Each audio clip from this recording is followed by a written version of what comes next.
पुंडलिकवरदार विठ्ठल श्री ज्ञानदेव तुकाराम, पंढरीनाथ भगवान की जय, माऊली ज्ञानेश्वर महाराज की जय, जगद्गुरु तुकाराम महाराज की जय, सद्गुरुनाथ भगवान की जय। हरि ओम तत्सत।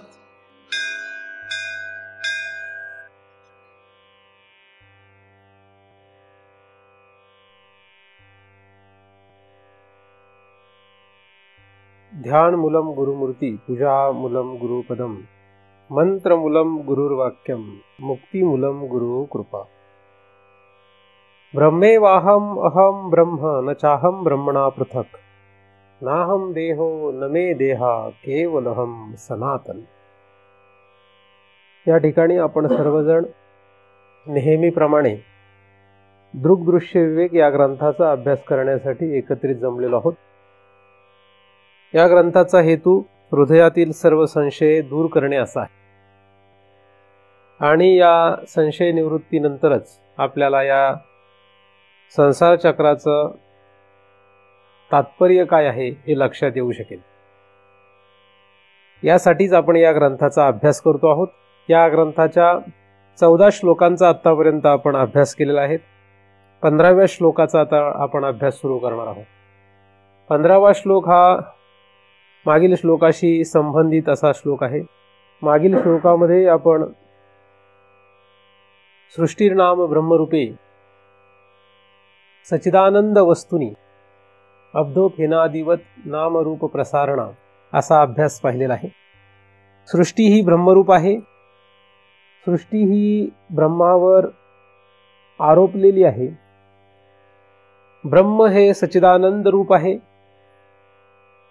सृष्टी ही नामरूपात्मक आहे। नामरूपात्मक असलेली सृष्टी ही पाण्यावर आलेल्या फेसाप्रमाणे आहे।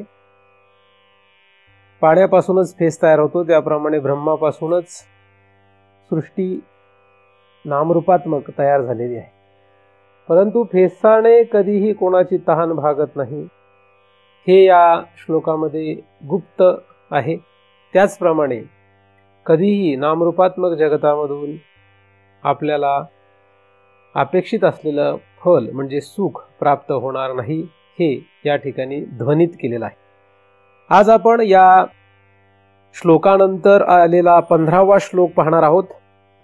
अंतर्दृक् दृश्य योर्भेदम बहिष्य ब्रह्मसर्गयोः आवृणत्योपराशक्तिः सा संसारस्य कारणम। अंतर्दृग्दृश्य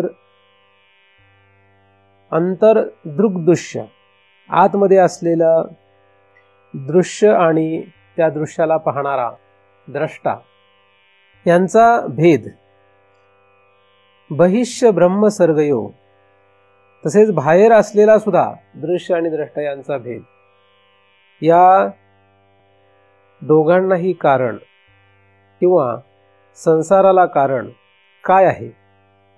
सा संसारस्य कारणम म्हणजे संसाराला हे कारण आहे। तर त्याच्यामध्ये आवरणोत्योपराशक्ती ही असा शब्द आहे, म्हणजे आवरण जी आहे किंवा आवरण ही जी शक्ती आहे त्याला आच्छादित करण्यासाठी कारण आहे असं सांगितलंय। आणि म्हणून त्या कारणापासून पुढे संसार तयार झालेला आहे, म्हणजे संसाराला कारण काय हे या श्लोकामध्ये सांगितलेलं आहे।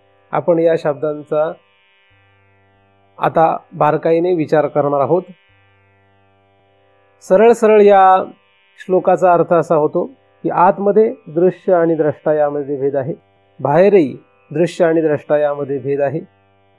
बाहेरच्या दृश्य आणि द्रष्टामध्ये या ठिकाणी ब्रह्म आणि सर्गयो म्हणजे सृष्टी असे 2 शब्द वापरण्यात आलेले आहेत।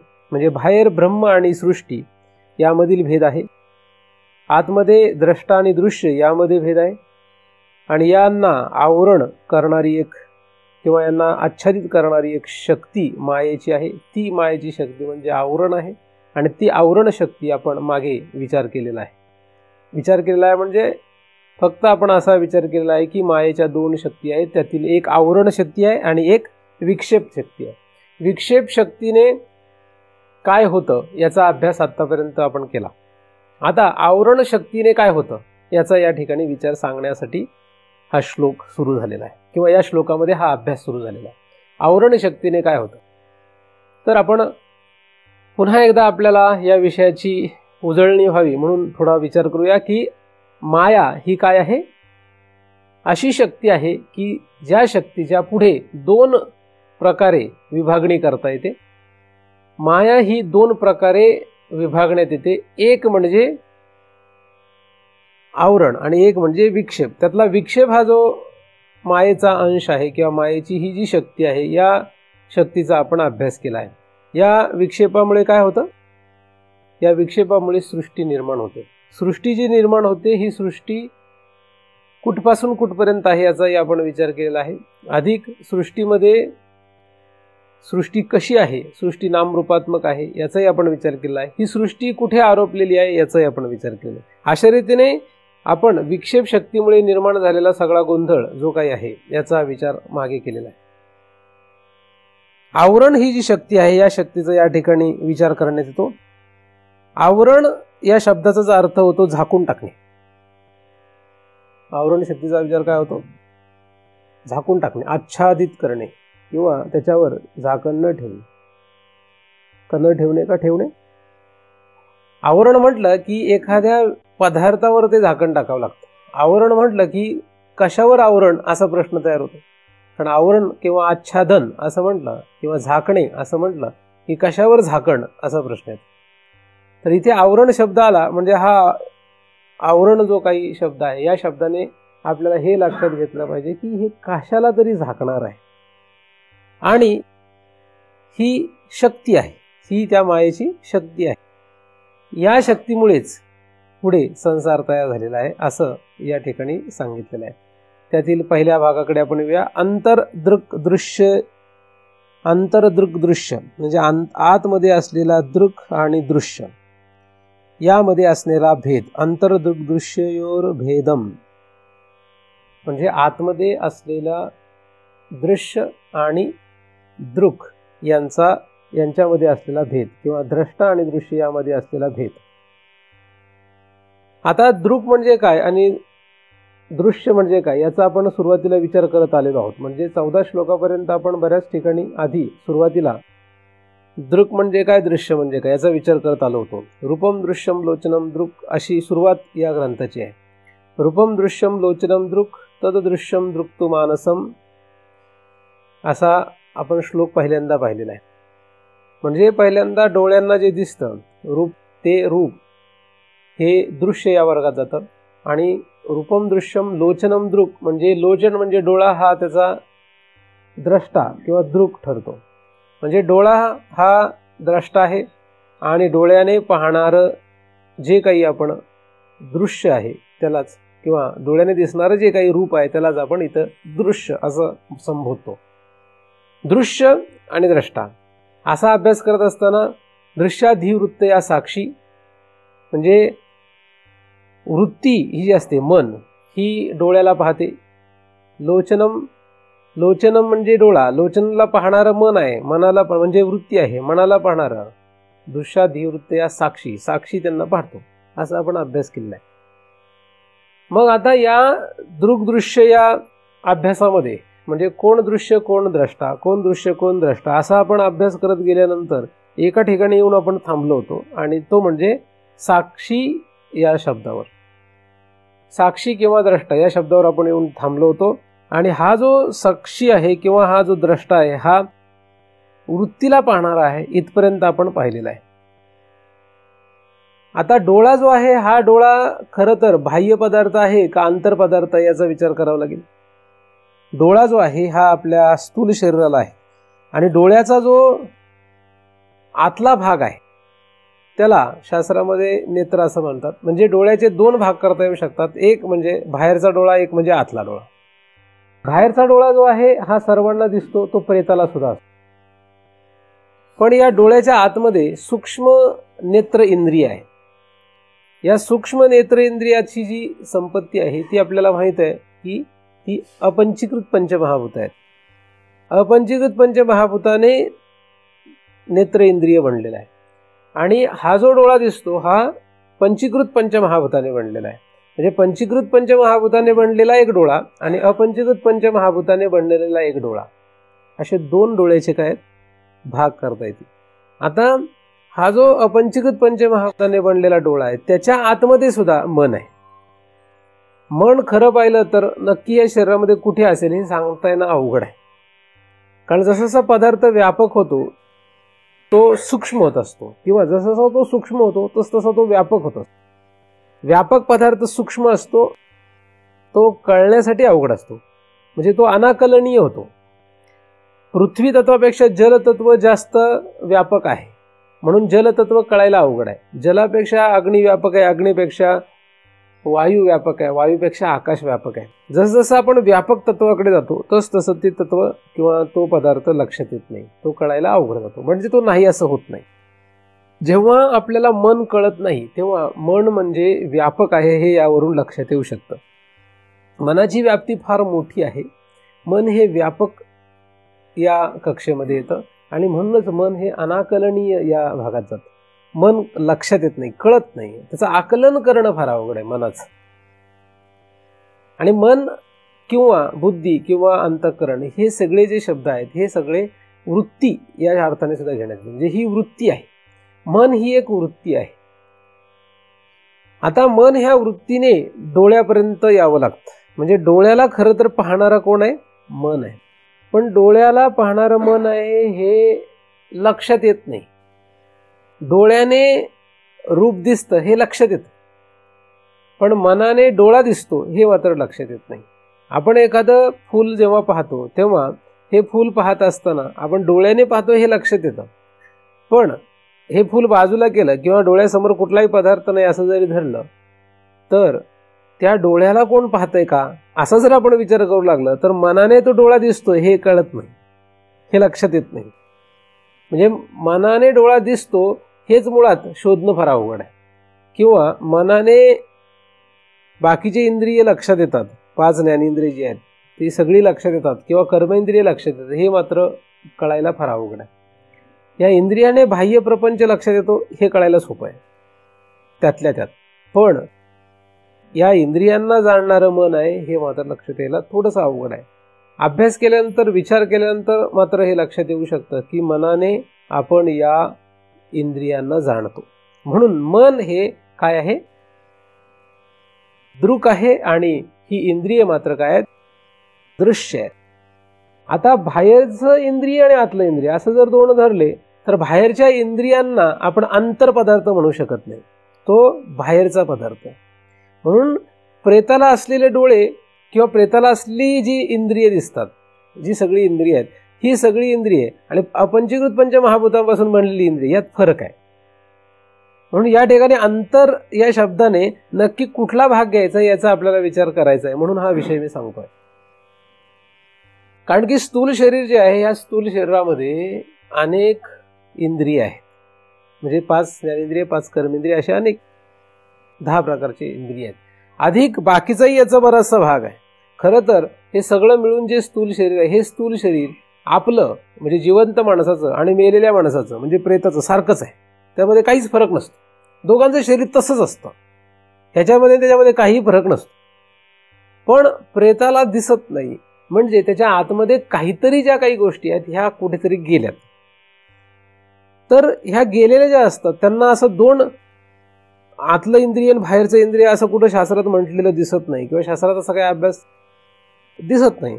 नसेलच असंही म्हणता येणार नाही. परंतु आपण जर हे लक्षात घेतलं की शास्त्रामध्ये मात्र असं लिहिलेलं आहे की अपंचीकृत पंचमहाभूतांचा सूक्ष्म देह आहे आणि पंचीकृत पंचमहाभूतांचा स्थूल देह आहे. या जर गोष्टीचा आपण विचार केला तर ही जे स्थूल शरीर आहे आणि ही जी स्थूल इंद्रिय दिसतात आपल्याला ती मात्र पंचीकृत पंचमहाभूतांची आहे आणि ही सगळी बाह्य भागावर आहे. हा बाहेरचा भाग आहे आणि हा बाहेरचा भाग असल्यामुळे अंतर या शब्दामध्ये त्या या बाहेरच्या इंद्रियांना धरता येणार नाही. त्यांना अंतरमध्ये आतमध्ये पाहायला पाहिजे आणि सूक्ष्मदेहाचे इंद्रिय हे अवयव असल्यामुळे आपण त्यांना आतमध्येही धरायला पाहिजे. मग त्यांना आत धरावं का बाहेर धरावं? मग इंद्रिय बाहेर पण आहे ना आतमध्ये आहे का मध्य स्थितीवर आहे? असा थोडासा प्रश्न पडतो. म्हणून या विचारामध्ये, या अभ्यासामध्ये काहीतरी संगती यावी म्हणून अशा प्रकारे मी तुम्हाला सांगतोय की आपण ह्याचे काय करूयात, 2 भाग करूया. एक भाग करूया बाहेरचा भाग, एक भाग करू आतला भाग. आतला भाग जो आहे तो अपंचीकृत पंचमहाभूताने बनलाय आणि बाहेरचा भाग जो आहे तो पंचीकृत पंचमहाभूताने बनलेला आहे. तो सगळ्यांना उपलब्ध आहे. डॉक्टर लोक सुद्धा या डोळ्यावर, त्या बाहेरच्या डोळ्यावर प्रक्रिया करू शकतात. डॉक्टर लोक जे आहेत ते ह्या बाहेरच्या कानावर उपाय करू शकतात किंवा त्याच्यावर काहीतरी इलाज करू शकतात. कोणी पण जे काही माणसं आहेत, ही माणसं सगळेजण फक्त या बाह्य शरीरावर कुठल्याही प्रकारचा उपचार करू शकतील. पण या नेत्रेंद्रियाच्या, या बाहेरच्या नेत्रेंद्रियाच्या आतमध्ये असलेले जे नेत्रेंद्रिय त्याच्यावर मात्र प्रक्रिया करता येत नाही. कारण ते नेत्रेंद्रिय काय, अपंचीकृत पंचमहाभूताचं बनलेलं आहे आणि ते सूक्ष्म आहे. म्हणून ते शक्यतो कोणाच्या हाताला लागत नाही. तर असं आतमध्ये काय काय आहे हे शोधत असताना सगळ्यात पहिल्यांदा आतमध्ये काय, 5 ज्ञान इंद्रिये, 5 कर्म इंद्रिये ही आतमध्ये आहेत आणि 5 प्राण. 5 प्राण सुद्धा आतमध्येच आहेत. हे सूक्ष्म आहेत. प्राण तर तसाही सूक्ष्मच आहे. म्हणजे बाहेरचा जरी प्राण बघितला तरी तो सूक्ष्मच आहे. पण बाहेरचा जो प्राण आहे, म्हणजे हा जो वायू आहे, बाहेरचा जो वायू आहे तो बाहेर असताना तरी लक्षात येईल तो स्थूल आहे थोडा तरी. परंतु जेव्हा तो आतमध्ये जातो तेव्हा तो, जेव्हा नसनसामध्ये जात असतो तेव्हा तो सूक्ष्म होत जातो. कारण आपल्या शरीराची रचना जर बघितली तर या शरीरामध्ये असंख्य बारीक बारीक बारीक बारीक नाड्या आहेत. किती नाड्या आहेत एकूण आपल्या शरीरामध्ये? कोट्यावधी कोट्यावधी बारीक बारीक तंतू आहेत. आणि एवढीशा तंतूमध्ये ही हवा भरायची म्हणजे अशक्य आहे, नाही का? इतक्या बारीक बारीक नाड्यांमध्ये, इतक्या बारीक बारीक तंतूंमध्ये ही हवा जर भरायची ठरली तर शक्य आहे का? बाहेरची हवा म्हणून ती भरता येत नाही. पण त्या सगळ्या तंतूंमध्ये ही हवा असते, हा वायू असतो. सर्वांगामध्ये व्यापलेला वायू असतो, विशिष्ट स्थानावरही व्यापलेला वायू असतो. तर अशा प्रकारे आतमध्ये या सर्व इंद्रियांच्या सोबत हा वायू सुद्धा आहे. हा वायू सुद्धा काय, अपंचीकृत महाभूतांपासून बनलेला आहे असं शास्त्रात लिहिलं आहे. म्हणून बाहेरचा वायू जो आहे तो आपल्याला लक्षात तरी येतो, तो भरता येतो. बाहेरचा वायू जो आहे हा वायू आपल्याला कशात तरी भरून ठेवता येतो. पण जेव्हा तो आतमध्ये वायू आपण पाहतोय, आतमधला वायू लक्षात घेतोय, म्हणजे प्राण लक्षात घेतोय, 5 प्रकारचा विभागलेला प्राण लक्षात घेतोय, तेव्हा तो सूक्ष्म आहे, तो जगाला उपलब्ध नाहीये हे सुद्धा लक्षात घेतलं पाहिजे. म्हणजे 5 ज्ञानेंद्रिय, 5 कर्म इंद्रिय, 5 प्राण हे कुठे आहेत? आत आहेत. त्या सूक्ष्म प्राणावर प्रक्रिया करणं फार अवघड आहे. साधारण माणसाची प्राणावर प्रक्रिया करते ते स्थूल प्राण असतो. त्या स्थूल प्राणामुळे खरं तर आपण जगत नाही. वाटतं आपल्याला की आपण स्थूल प्राणावर जगतो, पण तो स्थूल प्राण जो आहे तो ऑक्सिजनच्या त्या सिलेंडरमध्ये पण असतो. पण मनुष्य जर मरायला लागला तर त्याला तो ऑक्सिजनचा सिलेंडर जरी लावला, पण त्याचा आतला सूक्ष्म प्राण जर निघाला, तो जर बंद पडला, तर हा स्थूल प्राण काही उपयोगाला येत नाही. म्हणजे तो ऑक्सिजनचा सिलेंडर सुद्धा त्याला लावून सुद्धा तो माणूस जगत नाही. तो ऑक्सिजन सिलेंडर त्याला चालू असतो, ऑक्सिजनचा सिलेंडर ऑन असतो, तो असून सुद्धा काय होत नाहीये, तो माणूस जगत नाहीये. का? कारण त्याच्या आतमधला जो प्राण आहे त्याची गती बंद आहे. हा प्राण तुम्ही याला किती गतिमान करा, पण तो आतला जो प्राण आहे सूक्ष्म, तो मात्र बंद होतो. आणि तो बंद झाला की विषय संपला. तो का बंद झाला याची कारण काही विज्ञानाला सापडणं कठीण आहे, त्याच्या बंद होण्याची. आणि याच्या बंद होण्याची कारण सापडतील, पण हा बंद जरी झाला तरी चालू ठेवता येत नाही. म्हणजे त्याच्यामुळे हा चालतो, याच्यामुळे तो नाही चालत. जसं या डोळ्यामुळे आतला डोळा नाहीये, तर आतल्या डोळ्यामुळे हा डोळा आहे. हा डोळा, या डोळ्याला डोळे पण काय, आतल्या डोळ्यामुळे. म्हणजे आतल्या डोळ्या जर काढला तर हा डोळा असून सुद्धा नसल्यासारखा आहे. तसं तो सूक्ष्म प्राण आहे, तो सूक्ष्म प्राण जर नसेल तर हा प्राण असून सुद्धा उपयोगाचा नाहीये. म्हणून तो प्राण काय, अंतर या शब्दामध्ये, या ठिकाणी अंत, अंतर म्हणजे आतमधला, अंतर म्हणजे आतमध्ये असलेला. मग आतमध्ये असलेला कोण कोण झालं मग आता? 5 ज्ञानेंद्रिये, 5 कर्मेंद्रिये, 5 प्राण हे अंतर आहे. आतमध्ये आहेत, म्हणून ते सूक्ष्म देहाचे अवयव आहेत असं शास्त्रात लिहिलं. म्हणून बाह्य पण त्यांचं स्वरूप आहे, त्यांचं एक बाह्य रूप आहे आणि एक आंतर रूप आहे. बाहेरचं आणि आंतर हे इतके एकमेकाशी एकरूप आहेत की आपल्याला ते दोन वाटतच नाही, ते एकच वाटत आहे. पण तसं पाहिलं तर त्यांचं दोन रूप करता येतील, एक पंचीकृत रूप आहे, एक अपंचीकृत रूप आहे असं म्हणत आहे. पण शास्त्र त्याला एकाच रूपाने मांडतं, अपंचीकृत रूपाने. आपण समजण्यासाठी फक्त, संगती लावण्यासाठी फक्त, सुसंगतपणा आपल्या विचारात आणण्यासाठी, अभ्यास करण्यासाठी म्हणून आपण त्याची दोन विभागणी करतो. कारण इथे दोन भाग आहेत, एक बाहेरचा भाग आहे, एक आतला भाग, म्हणून आपण त्याचा विचार करतो. या 15 तत्वांच्या आत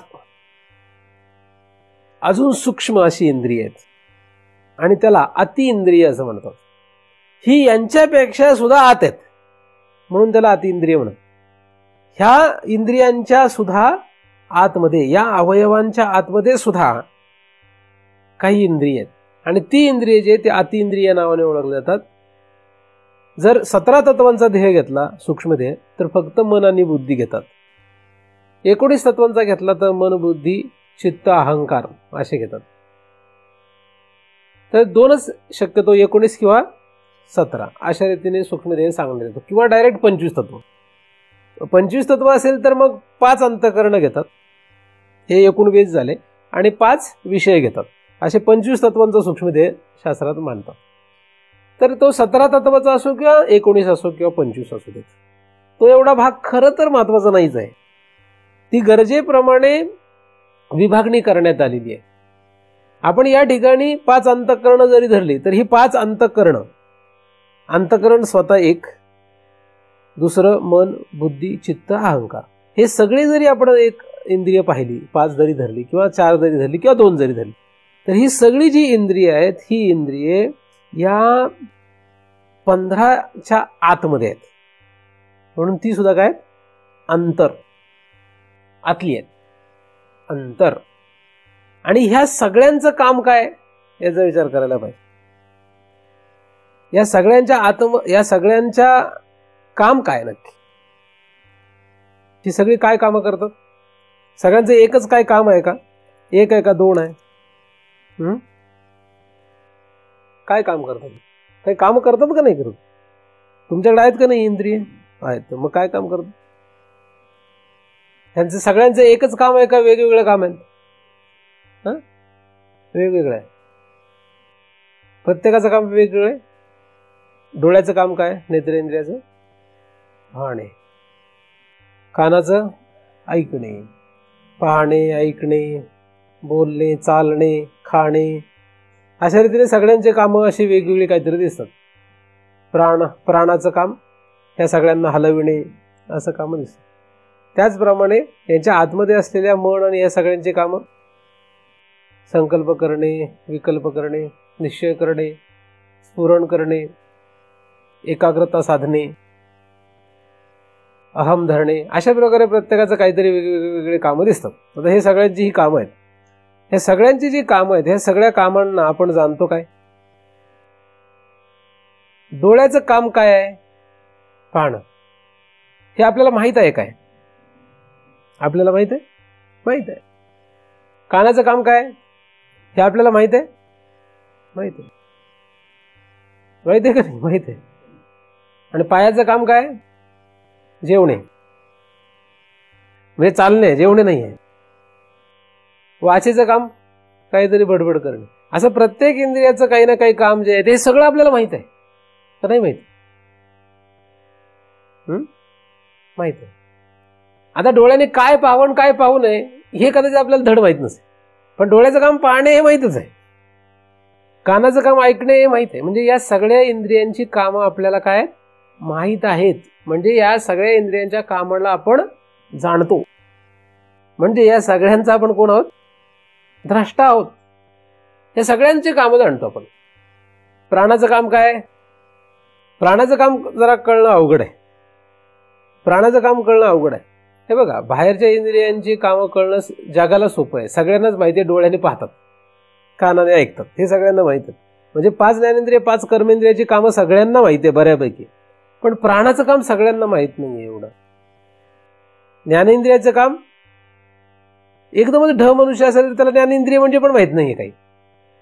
पण त्याला जरी विचारलं की तुला डोळा आहे का, तो म्हणतो हो आहे, मग त्याला ज्ञानेंद्रिय म्हणतात.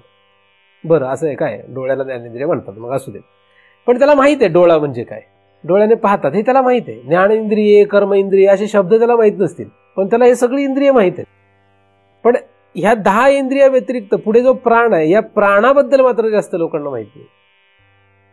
आपण जो काही श्वासोश्वास घेतो, या श्वासोश्वासामधून आपण जो बाहेरचा वायू आहे तो आतमध्ये घेतो.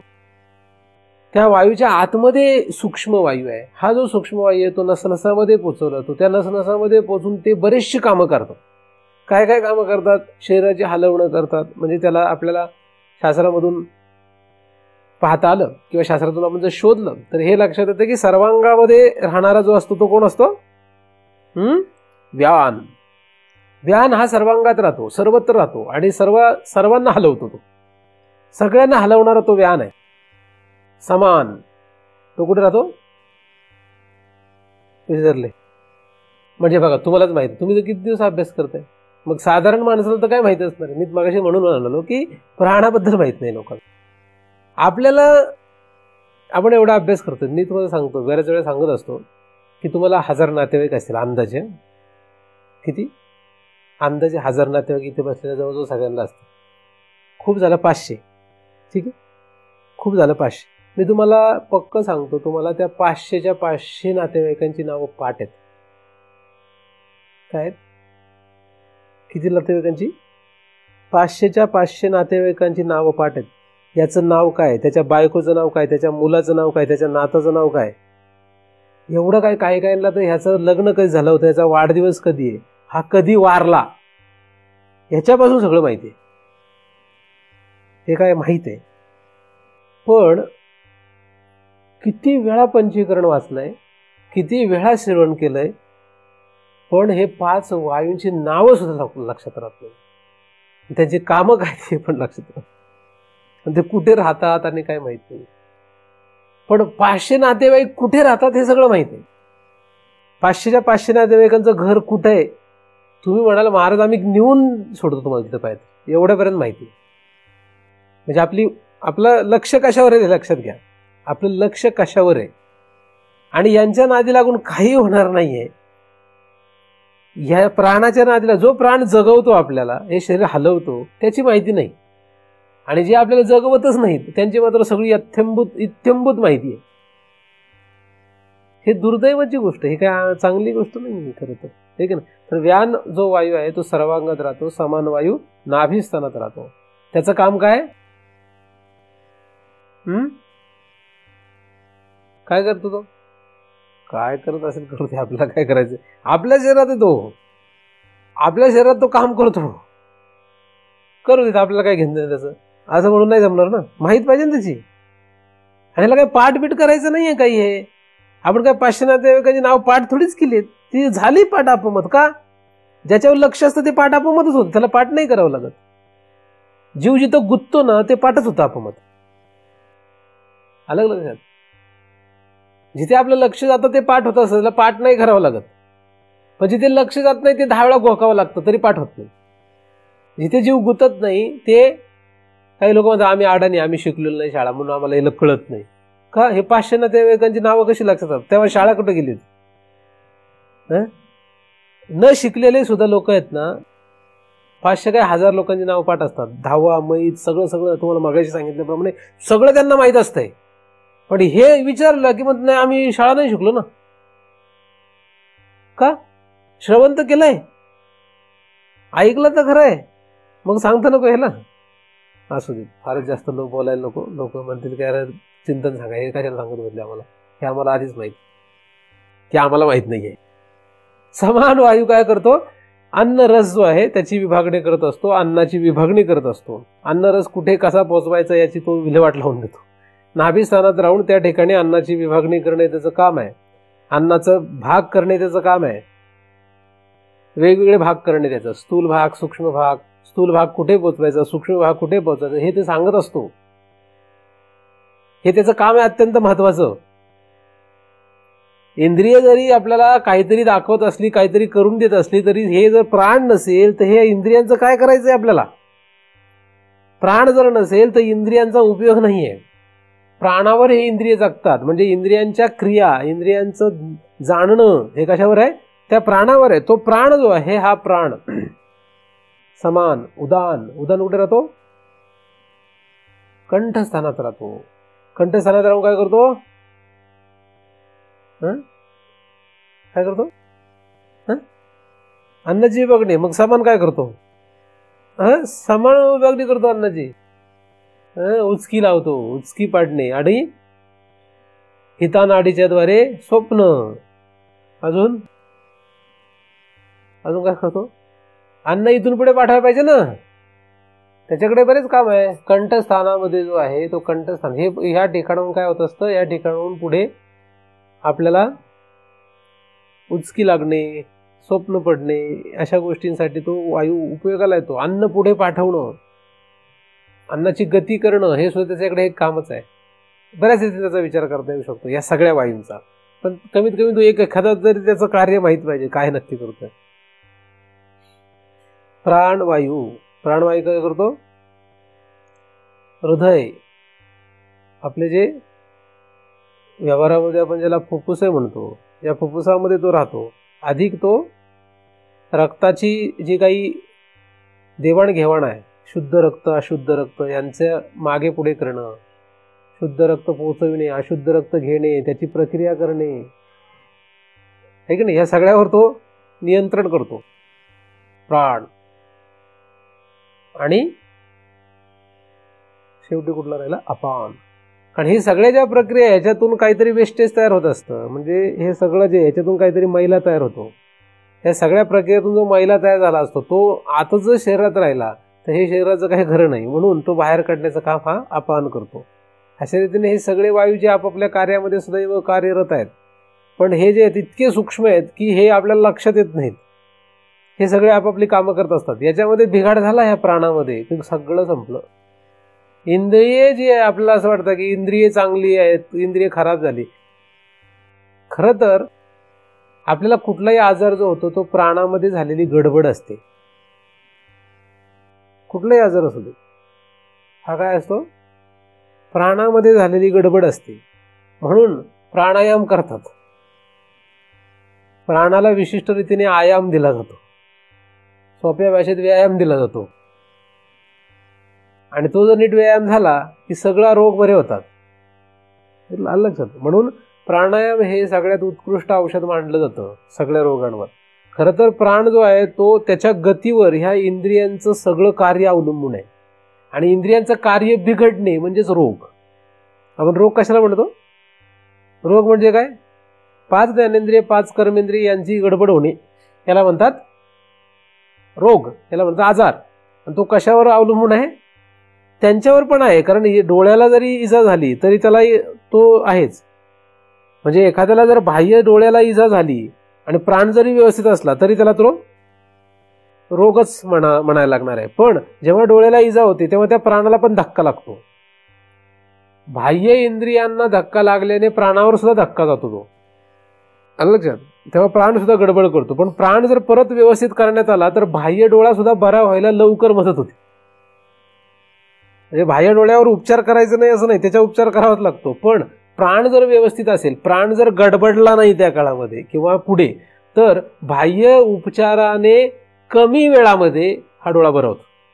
नाहीतर तो प्राण जर अस्थिर राहिला, अस्वस्थ राहिला तर बाह्य डोळ्यावर किती उपचार करत राहिलो तरी तो डोळा लवकर बरा होत नाही. लक्षात. अशी ती रचना आहे. अर्थात हा काही खरा आपला विषय नाही आत्ताचा, पण एक माहिती सहज समोर आली म्हणून सांगतोय. तर हा जो प्राण आहे हा प्राण इंद्रियाशी संबंधित आहे, आंतरिंद्रियाशी. हा प्राण आतमध्ये अतिइंद्रियाशी सुद्धा संबंधित आहे. प्राणाच्या आतमध्ये कोण आहे? अतिइंद्रिय आहेत. म्हणजे मन, बुद्धी, चित्त, अहंकार हे सगळ्यांशी संबंध याचा. मन कुठल्या तत्वाचं बनलंय? वायू तत्वाचा बनलेला आहे. आता मनाचा आणि प्राणाचा खरं तर जास्त चांगला संबंध आहे. वायू म्हणजे वायू तत्व. आता 5 महाभूतापासून ही सगळे बनलेलेच आहेत. त्यातलं प्रामुख्याने मन जे तत्व आहे, म्हणजे म्हणून काही ठिकाणी सूक्ष्म शरीराला फक्त मनच म्हणतात. तर हा जो प्राण आहे हा जर व्यवस्थित असेल तर मन स्थिर असतं. हा प्राण बिघडला की मन बिघडत असतं. प्राणाची गती गडबडली की मन अस्वस्थ अस्थिर होतं. कुठलाही प्राण बिघडू देत, की मन काय होणार आहे, पहिलं सगळ्यात बिघडणार आहे मन. आणि मन बिघडलं की मग बाकीचे तो सगळ्यांना बिघडवणार आहे. कारण मन काय, मन शाणं आहे. मन काय करतंय, मन हे जे आहे ते सगळ्यांवर प्रभुत्व गाजवतं.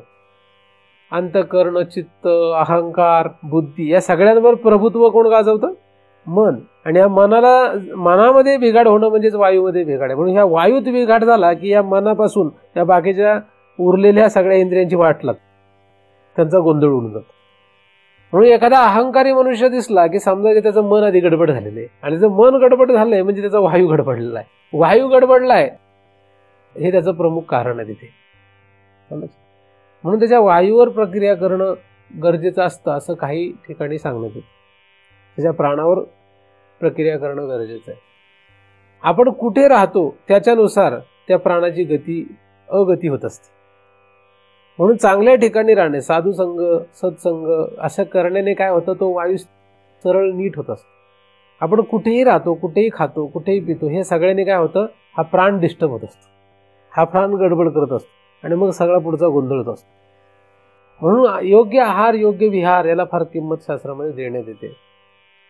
युक्त आहार विहारस्य हे जे सांगितलं, काही खायचं, कुठेही राहायचं, कसंही झोपायचं, कसंही उठायचं, कसंही काही करायचं, याने काय होतं, हा प्राण गडबडतो. हा प्राण गडबडला की तो सगळ्यांनाच गडबडून टाकतो. ठीक आहे. म्हणून त्या प्राणाला काय करावं, व्यवस्थित ठेवावं आणि प्राणायाम करावा असं सांगण्यात येतं. असो, एक अवांतर माहिती म्हणून हा विषय सांगितला. तर ही जी आतली जी इंद्रिय आहेत आणि आतला जो सगळा हा प्रपंच आहे, हा जो प्रपंच आहे या सगळ्यालाच आपण जाणतो. म्हणजे आपण मनालाही जाणतो. आपल्या मनात काय चाललंय हे कोणाला कळतं, आपल्याला कळतं. त्या मनाला प्राणाने हलू देत, नाही तर नाही हलू देत, काही करू देत, पण मनात काय चाललंय हे कोणाला कळतं. तुमच्या मनात काय चाललंय मला कळतंय का, मला कळत नाही. माझ्या मनात काय चाललंय हे तुम्हाला कळतं का, कळत नाही. पण माझ्या मनात काय चाललंय हे मलाच कळतं, तुमच्या मनात काय चाललंय हे तुम्हाला कळतं. आणि जितकं आपण शांतपणे त्या मनाकडे बघू तितकं नीट कळत जातं. जितकं धावपळ करून आपण त्या मनाकडे बघू तेव्हा नीट कळत नाही. प्राण जेवढा शांत स्थिर करत आपण त्या मनाकडे बघू तेवढं जास्त मन कळतं. आणि प्राणाने सगळ्या इंद्रियांना हलवलं असेल, त्यांचा गोंधळ उडून दिला असेल, प्राणाने उडवतो ना गोंधळा. कारण प्राण म्हटल्याशिवाय पाय चालतच नाही, प्राणाच्या शक्तीशिवाय पाय चालत नाही. म्हणून पळतोय पळतोय पळतोय आणि त्याच वेळेस मनात काय चाललंय विचार करू लागला तर अवघड आहे कळायला.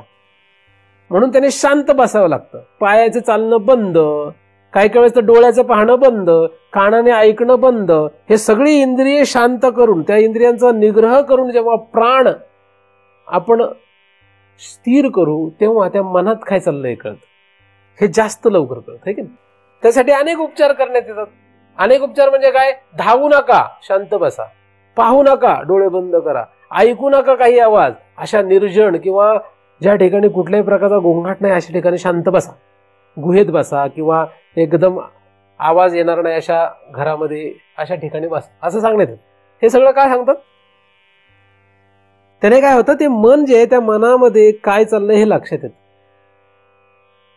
आपण जेव्हा गोंधळात असतो, 5 ज्ञानेंद्रिय 5 कर्मेंद्रियांच्या गोंधळामध्ये आपण रममाण असतो तेव्हा मनात आपल्याच काय चाललंय हे आपल्याला नीट कळत नाही. मनात काय चाललंय काय कळत नाही, बुद्धी काय निर्णय घेते हे कळत नाही, नीट कळत नाही.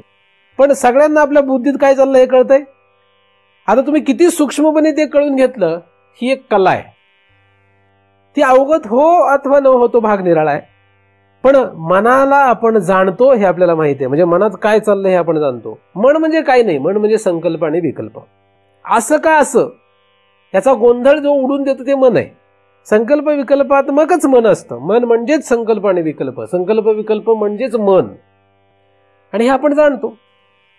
त्याच्यानंतर त्या संकल्प विकल्पावर काय निश्चय घेतला यालाच बुद्धी असं म्हणतात. बुद्धी म्हणजे काय, निर्णय.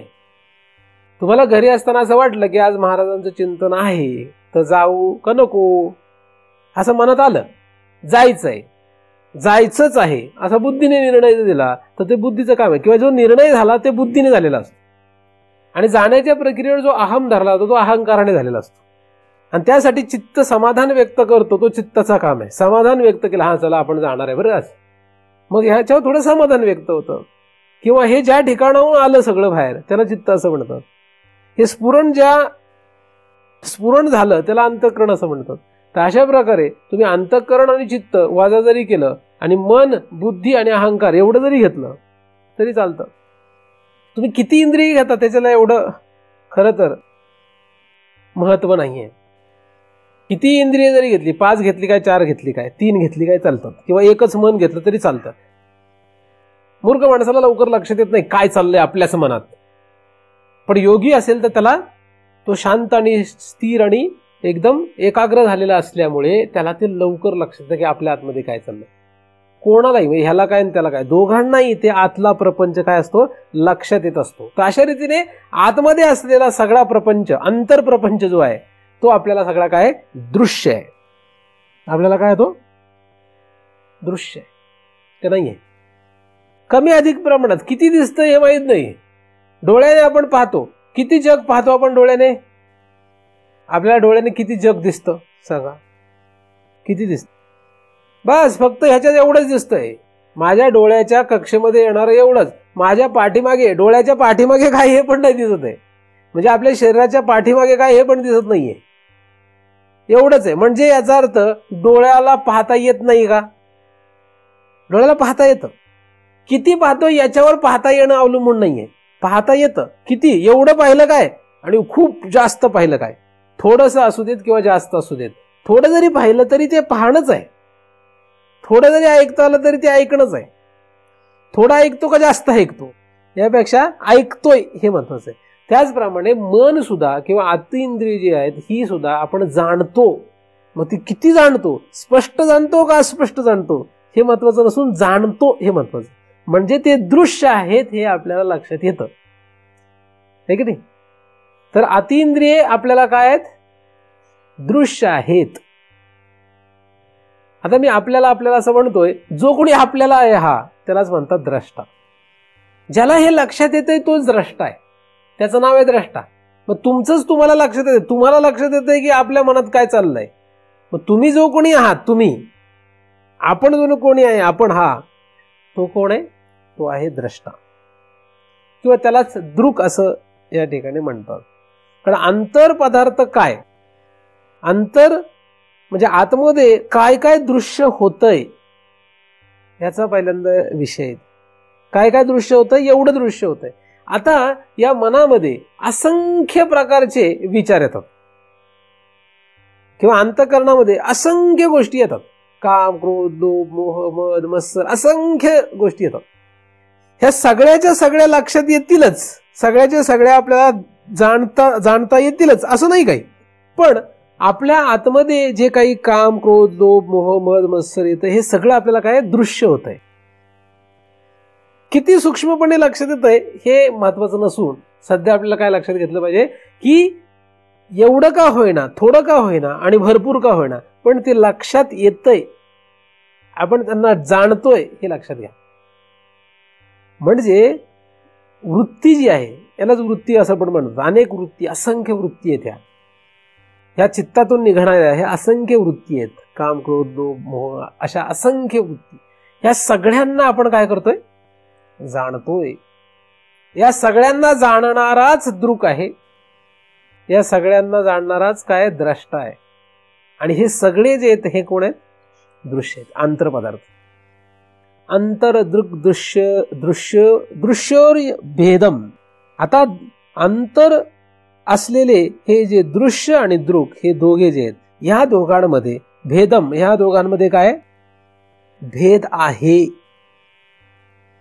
ह्या दोघांमध्ये काय भेद आहे. भेद आहे म्हणजे ते वेगवेगळे आहेत, काय एकच आहेत, ते वेगवेगळे आहेत हे पहिल्यांदा लक्षात घेतलं पाहिजे. कारण इथे पहिल्या चरणातील पूर्वार्धामध्ये फक्त एवढं सांगितलंय की आतमध्ये दृक आणि दृश्य आहे आणि या दोघांमध्ये भेद आहे. काय भेद आहे, भेद म्हणजे वेगवेगळे आहेत. काय भेद आहे हा, एक पाहणार आहे आणि एक ज्याला पाहायचंय ते आहे. म्हणजे एक दृश्य आहे आणि एक द्रष्टा आहे. काय दृश्य आहे आणि काय द्रष्टा आहे काय दृश्य आहे हे आपण सगळं पाहिलं. एवढं मोठं दृश्य आहे. 5 ज्ञानेंद्रिय, 5 कर्मेंद्रिय, 5 प्राण, 5 प्राण घ्या किंवा 10 प्राण घ्या, हे प्राण आणि अतिइंद्रिय या सगळ्यांना दृश्य ठरवलेलं आहे. आणि यांना जाणणारा जो कोणी आहे तो दृक आहे, तो द्रष्टा आहे. आता खरं तर मनाने या सगळ्यांना जाणलं जातं. आपण डोळ्याला सुद्धा, बाहेरच्या पदार्थाला सुद्धा मनाने जाणत असतो. आधी अभ्यास करताना आपण काय पाहिलं होतं की मनाने यांना जाणतो. म्हणजे लोचनम जो आहे किंवा लोचन जे आहे हे काय, हे जे आहे हे पाहणारा, याला पाहणारा कोणीतरी जो द्रष्टा आहे तो मन आहे. त्याला मन असं म्हणतात. म्हणजे मनाने डोळा दिसतो असा आपण अभ्यास केलेला आहे. पण आता या ठिकाणी आपण मनाला द्रष्टा ठरवत नाहीये. आपण मनाला काय करतोय, मनाला सुद्धा दृश्य धरतोय.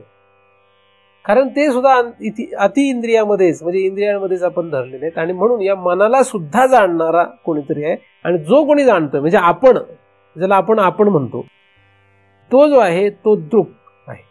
तो दृक आणि हे दृश्य. तर एवढं दृश्य आणि तो जाणणारा दृक किंवा द्रष्टा, यामध्ये आहे भेद. भेद म्हणजे काय? भेद म्हणजे भिन्नता. भेद म्हणजे काय? भिन्नता. भेद कशावरून ठरत असतो? त्याच्या कार्यावरून, त्याच्या गुणांवरून. तो काय करतो याच्यावरून ठरतं. ह्यांच्यात भेद आहे. वेगळेपण, भेद म्हणजे वेगळेपण आहे. हे काय करतात आणि हे काय करतात. तसं पाहिलं तर डोळा म्हणजे काय? पाहण्याचं काम करणारा. आणि कान म्हणजे काय? ऐकण्याचं काम करणारा. मग डोळा आणि कान यामध्ये भेद आहे का? आहे. यांच्यामध्ये भेद आहे.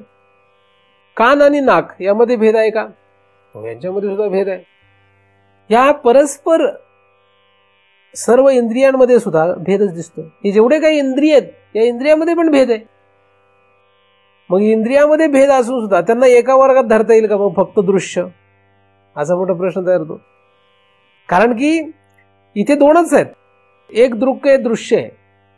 एक आहे दृक आणि एक आहे दृश्य. मग दृश्यमध्ये काय काय धरलं पाहिजे? मग दृश्यमध्ये जे जे दिसतंय यांच्यात मध्ये सुद्धा भेद आहे. मग करणार काय? म्हणजे डोळा आणि कान यांना दृश्य आपण जर म्हटलं तर डोळा आणि कान यामध्ये सुद्धा भेद आहे. त्यांच्या कार्यात सुद्धा भेद आहे.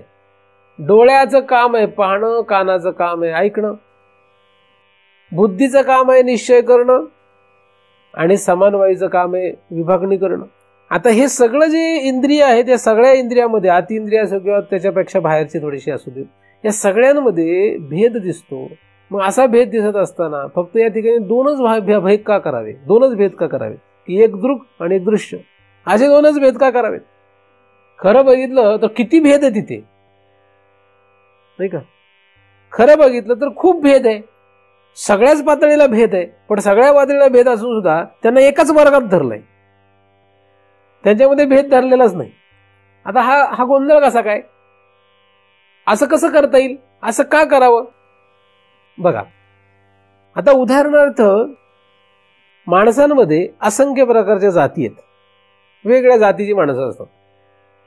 कोणी कोळी आहे, कोणी मराठा आहे, कोणी माळी आहे, कोणी मातंग आहे, कोणी ब्राह्मण आहे. अशा प्रकारे असंख्य, ब्राह्मणामध्ये सुद्धा मग हा कोकणस्थ आहे, हा देशस्थ आहे, अशा प्रकारे असंख्य काय आहेत? भेद आहेत.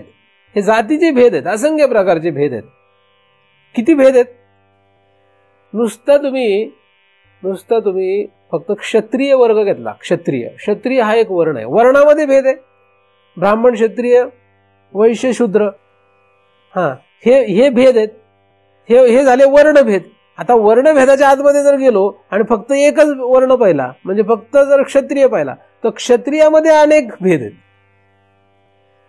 क्षत्रियामध्ये अनेक भेद आहेत. त्यातलाही समजा क्षत्रिय कुळामधला फक्त एक जर आपण 96 कुळी मराठा घेतला, म्हणजे नुसता मराठा घेतला, तर मराठ्यामध्ये पुन्हा 96 कुळी मराठा, परत अजून कुठला मराठा, अजून कुठला मराठा, अशा लेवा पाटील, मराठा पाटील, आमका पाटील, तमका पाटील, अशा प्रकारे त्या मराठ्यामध्ये सुद्धा पुन्हा भेद आहेत. माळी जर घेतला तर मग त्याच्यात फुलमाळी, तेली माळी, वाणी माळी, कुठले कुठले माळी असतात सांगताच येत नाही. तर इतके भेद आहेत ह्या सगळ्यांमध्ये की आपण जर विचार करू लागलो, केवढा भेद आहे, केवढा गोंधळ आहे, किती भेद आहेत ह्याचे जर आपण शोधत बसलो तर आपल्याला मोजताच येणार नाही एवढ्या जाती आहेत. मग अनेक जाती एका वर्णात येतात आणि हे सगळे वर्ण जे आहेत ह्या सगळ्या वर्णामध्ये पुन्हा स्त्री पुरुष असे भेद आहेत. आलं लक्षात? मग हे सगळा जो भेद आहे, हा सगळा भेद जर बघत बसलो तर हा एवढा गोंधळ उडालाय की नक्की काय चाललंय काय कळायचंच नाही. पण हा भेद जेव्हा आपण एकवटतोय, सगळं वर आलो, हे सगळ्यांना एकत्रित करत आलो, तेव्हा 4 वर्णापर्यंत येतो. 4 वर्णांनाही एकत्र केलं तर कशात येईल? कशावर येतो मग? मनुष्य. फक्त मनुष्य. ही माणसं आहेत. आता ही माणसं आहे म्हटल्यानंतर एकच शब्द आहे, माणूस. हा माणूस आहे. माणूस आहे म्हटलं तर स्त्री पण आली, पुरुष पण आली, नाही का? पुरुष पण आला, स्त्री पण आली. माणूस म्हणल्यानंतर ब्राह्मण आला, क्षत्रिय आला, वैश्य आला, शूद्र आला. माणूस म्हणल्यानंतर मराठा आला, मातंग आला. मराठा म्हणल्यानंतर माणूस असतोच. मराठा म्हणल्यानंतर माणूस असतोच, पण मराठा म्हणल्यानंतर मातंग नसतो. मराठा म्हणल्यानंतर क्षत्रिय नसतो, क्षत्रिय नाही, कुठला ब्राह्मण नसतो.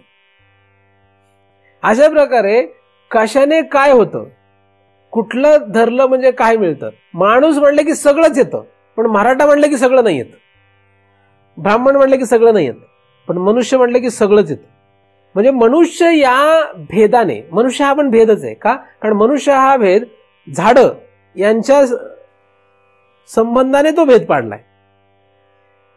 ही झाडं आहेत आणि ही माणसं आहेत. मग माणूस म्हणलं तर तो झाडाशी भेद करणार आहे, पण या ठिकाणी मात्र काय, हा भेद जो आहे तो मनुष्य, हा भेद जो आहे तो झाडाशी संबंधित आहे. पण मनुष्य या शब्दामध्ये सगळेच बसत आहेत, कुठेच वजा होत नाही त्याचं, नाही की नाही? तर अशा प्रकारे भेद मांडण्यात येतो. त्याला सजातीय भेद, विजातीय भेद, स्वगत भेद अशा प्रकारचे भेद शास्त्रामध्ये सांगतात. तर भेद जो असतो तो अशा प्रकारचा असतो. म्हणजे ब्राह्मण क्षत्रिय हे सजातीय भेद आहेत, झाड आणि माणूस हे विजातीय भेद आहेत, आणि माणसाच्याच मध्ये हात पाय वगैरे असे स्वगत भेद आहेत. तर अशा प्रकारे जे भेद असतात, हे भेद जे आहेत ते काय करता येतात, असे एक व्यापकतेने पण पाहता येतात आणि एकत्रित पण पाहता येतात. तर ही सगळी इंद्रिय जी आहेत, ही इंद्रिये अशी वेगवेगळी तरी पाहता येतात आणि पुन्हा त्या सगळ्यांना एकत्रही पाहता येतात. त्यांना एकत्रित पाहायला काहीतरी कारण पाहिजे. जसं मनुष्य हे कारण आहे, हा शब्द आहे. मनुष्य म्हटलं की सगळे येतात आणि ब्राह्मण म्हटलं की सगळे येत नाही. तसं या सगळ्या इंद्रियांना, आता हे उदाहरण म्हणून सांगितलं मी तुम्हाला, आता या सगळ्या इंद्रियांना एकाच वर्गात बसवायचं आणि तो वर्ग काय, दृश्य. तिथे शब्द काय, दृश्य म्हणजे काय, सगळं आलंच, पण दृश्य म्हणजे काय, दृश्य म्हणजे काय, ज्याला जाणता येतं. म्हणजे यांना जाणता येतं म्हणले की ते दृश्य झाले. जाणता येतं म्हणले की दृश्य. मग त्याच्यामध्ये सगळे आले, ते एकाच वर्गात बसले. मनुष्य म्हटलं की ब्राह्मण क्षत्रिय वैश्य शूद्र सगळे आले का नाही. त्याचप्रमाणे दृश्य म्हटलं की जेवढे जाणता येणार आहेत ते सगळे एका वर्गात आले. ठीक आहे. अशा रीतीने हा भेद आहे, दृश्य भेद जो आहे ना. आणि तो दृश्य भेद तरी का झाला, तसं मनुष्य हा भेद तरी का झाला, कारण झाड हा दुसरा त्याच्याशी संबंधित भेद आहे. तसं दृश्य हा भेद तरी का केला, कारण त्याच्या संबंधाने मागे कोण आहे, द्रष्टा आहे. म्हणजे दृश्य आणि दृक असा भेद तिथे आहेच. काय, दृश्य म्हणजे ज्याला पाहिलं जाईल त्याला म्हणतात दृश्य, ज्याला पाहता येईल, ज्याला जाणता येईल त्याला म्हणतात दृश्य. आणि ह्या एवढ्या सगळ्यांना जाणता येतं, ह्या सगळ्यांना जाणता येतं. आणि कोण जाणतो, कोणीतरी जाणतो. जो कोणी जाणतो तो दृक आहे, तो द्रष्टा आहे. जो कोणी जाणतो तोच दृक आहे, तोच द्रष्टा आहे. आणि हा सगळा प्रपंच कुठे आहे, जाणण्याचा व्यवहार कुठे होत असतो, हे जाणलं कुठे जातं, हे जाणण्याचं सगळं जे होतं, हे आतलं जे जाणण्याचं ते कुठे होत असतं, सगळं आतमध्येच होत असतं. हे सगळं आतमध्ये प्रपंच आहे, हा बाहेर नाही आहे. तुमच्या मनात काय चाललंय कुठे कळतं, बाहेर नाही कळत, आतमध्ये कळतं. प्राणामध्ये काय चाललंय कुठे कळणार आहे? आतच कळणार आहे. खरं तर इंद्रिये जी आहेत म्हणजे डोळा किंवा ही जी आतली इंद्रिय आतला, त्यांच्यात काय चाललंय कुठे कळणार? ते आतमध्येच कळणार आहे. आपण जेवढे शांत स्थिर होत जाऊ, त्यासाठी कारण आहे, जेवढे शांत स्थिर होत जाऊ तेवढा हा आंतरप्रपंच पाहता येतो. आपण सहज रस्त्याने चालत असतो तेव्हा आपल्या आजूबाजूला किती आवाज येतात, आपल्याला किती आवाज ऐकत असतो आपण? बरेच. पण ऐकतो का सगळे? नाही ऐकत. आपण रस्त्याने चालत असतो तेव्हा किती डोळ्यांना पदार्थ दिसतात?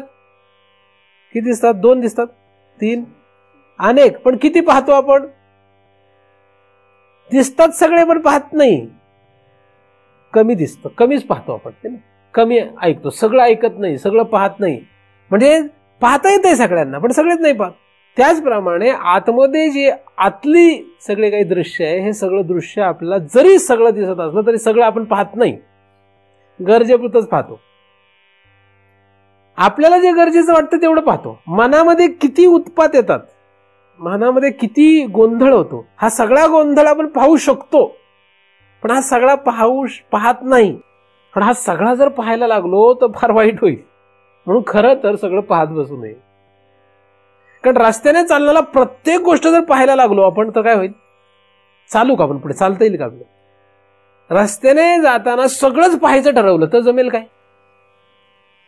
न चालता नाही येणार आपलं. एक काम चालायचं बंद करायला सगळं पाहतच बसावं लागेल, नाही का? कुठल्याही गोष्टी व्यवहारामध्ये आपण जे करतो, ह्या सगळ्या करत असताना जेव्हा ही इंद्रिय आपण वापरतो तेव्हा त्या इंद्रियांचा आपण उपयोग आपल्याला गरजेप्रमाणेच करत असतो, तेवढाच करतो. कानाने तेवढंच ऐकतो जेवढं गरजेचं आहे. म्हणजे आता मी एवढा वेळ बडबड करतो, तुम्ही किती ऐकणार आहे? किती ऐकणार आहे?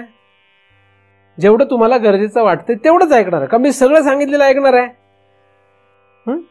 किती ऐकणार आहे? नाही, जे आहे ते आहे ना. किती ऐकणार आहे? गरजेचं. बरं, तुम्हाला किती गरजेचं आहे कोण ठरवणार आहे? तुमचं तुम्ही ठरवणार. मी कशाला ठरवणार तुमच्या गरज काय ते?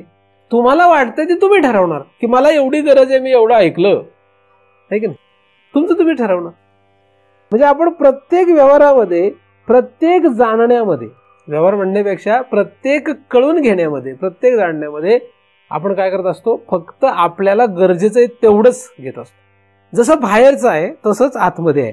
आतमध्ये सुद्धा या 5 ज्ञानेंद्रिय, 5 कर्मेंद्रिय, 5 प्राण किंवा अतिइंद्रियामध्ये जो काही गोंधळ होणार आहे, जे काही होणार, त्याला जे आपण जाणणार ते किती जाणणार? जेवढं गरजेचं तेवढंच जाणणार. काय गरजेचं आहे हे कोण ठरवणार? हे आपणच ठरवणार.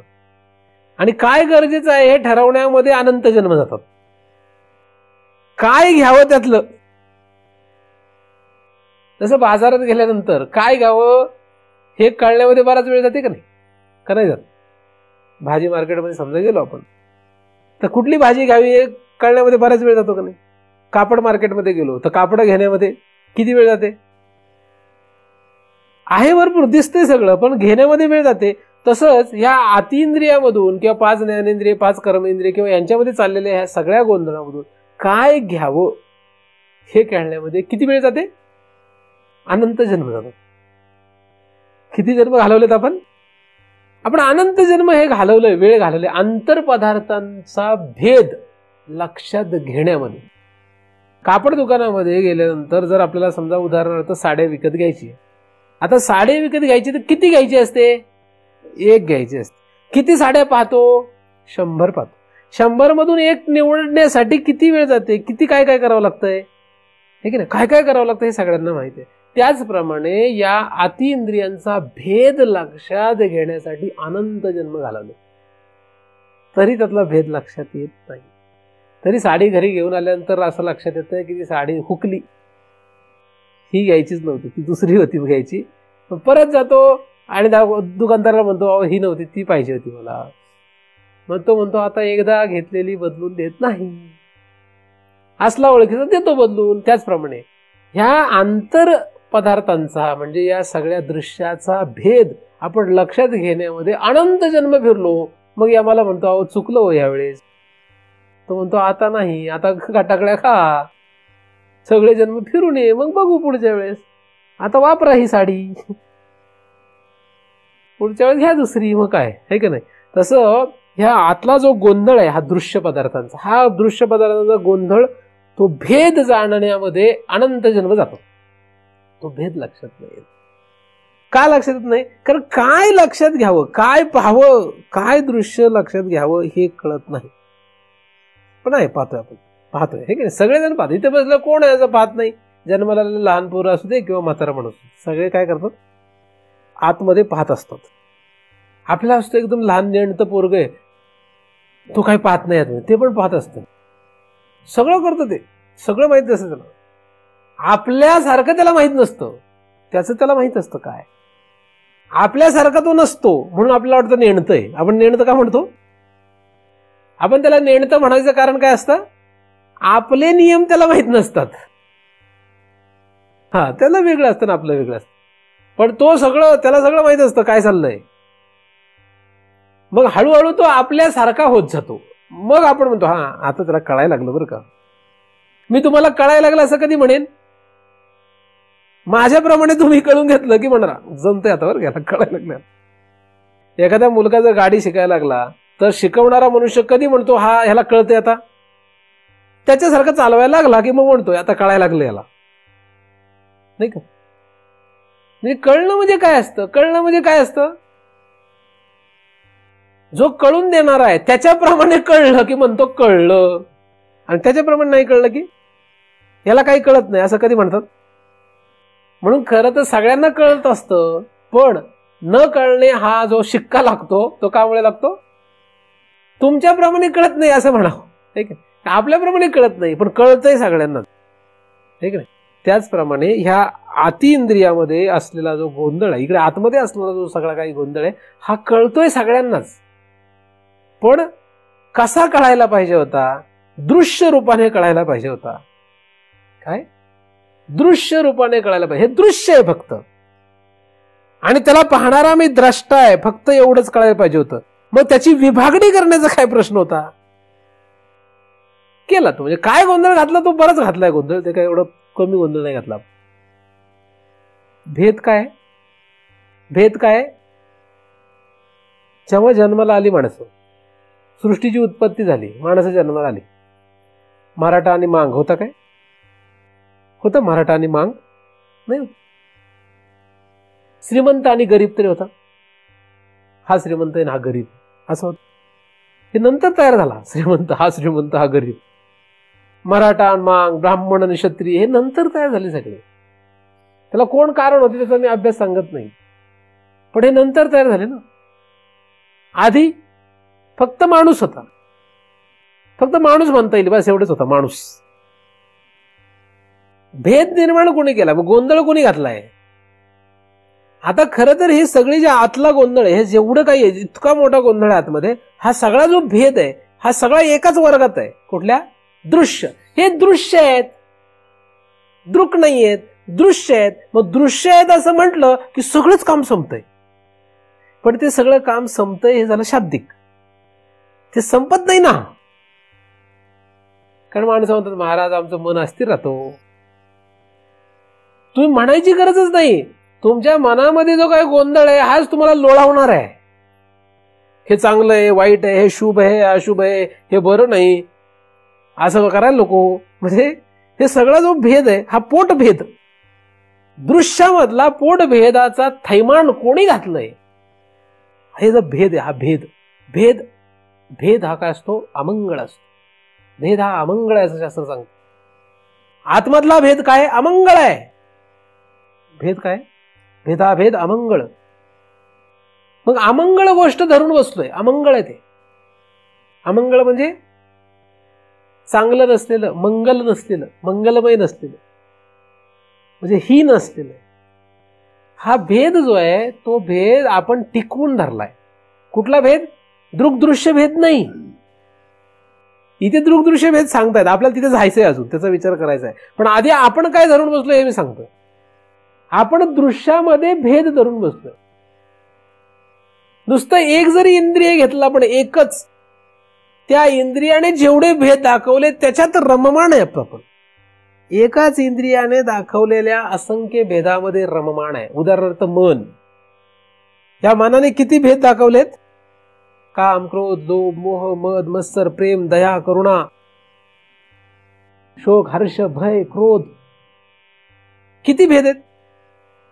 अधिक हे सगळे खरे आहेत. आता खरे का खोटे तो भाग नाही, तो फार लांबचा विषय. पण हे काय झालं, या भेदामध्ये आपण रममाण आहोत. जी माणसं व्यवहारामध्ये, आता व्यावहारिक दृष्ट्या जी माणसं आम्ही ब्राह्मण आहोत असं म्हणतात, ते मनुष्य मानतात काय? ते काय मानत असतात? ते ब्राह्मण मानत असतात. तो भेद धरून बसतात. ते जी माणसं आम्ही मराठा आहोत असं म्हणतात, ती माणसं काय क्षत्रिय मानतात काय? नाही. ते काय धरून बसतात? आम्ही मराठा आहोत, आम्ही तेली आहोत, आम्ही वाहणी आहोत असं धरून बसतात. पण त्याने काय, कशाला मुकलेत ते? मनुष्य याला मुकलेत. ते कशाला मुकले? जेव्हा एखादा मराठा या शब्दाला चिटकून बसतो, तेव्हा तो मनुष्य, मानव या जातीला विसरतो.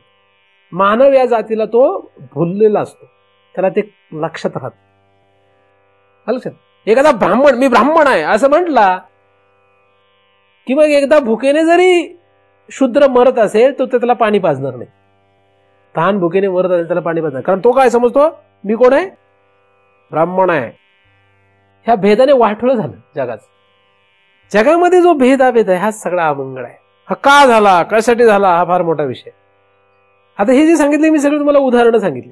तुम्ही भेद पाळायचा का नाही तो तुमचा प्रश्न, माझा नाहीये. मी काय ते धर्मशास्त्र शिकवायला इथे बसलेलो नाही.